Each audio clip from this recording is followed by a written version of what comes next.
I'm Jen Evans, Director of Artistry for Kevyn Aucoin Beauty. Today I'm here with my friend Nicole, who stopped by.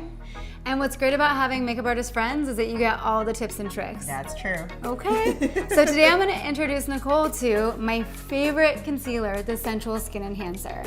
I love this concealer because it's super versatile to cover under eye circles, redness, blemishes, and really even out skin tone. Have you ever seen this concealer before? I haven't, but I've definitely heard good things. The one concern that I think I might have is the texture is a little intimidating. What are your concerns with your skin? My under eye for sure. I definitely have dark circles, and the blemishes on my chin definitely is a sore spot for me. We have the perfect two colors here for you.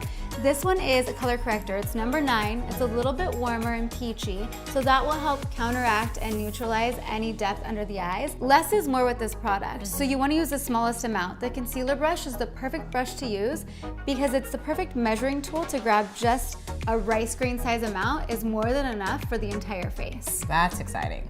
So first what I like to do is take the concealer on the back of my hand. I'm just gonna put small dots only where you need brightening or it's a little bit darker.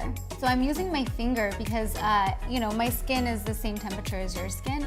And so it allows the product just to melt in and look super natural. So the product is now living in your skin rather than sitting on top. For now, I'm going to just put a little bit of your skin tone color on top. And then same thing, we're just gonna dot it only where you need that coverage. And then I'm gonna use my finger to melt it into the skin.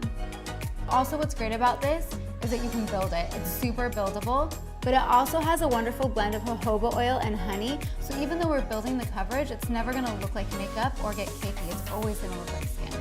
And the jojoba oil is super moisturizing, as well as the honey. Wow, what a difference. That looks great. It's super light, it looks natural, and I feel like my skin is still breathable, and I feel like I have a nice fresh face as opposed to feeling like my makeup is wearing me. I think you're all set. Thanks, Jen. I'm super excited. Thank you. Absolutely, yeah, of course. Just remember, less is more. You can always add. All right, cool, you're set. I'll see you later. Thank you.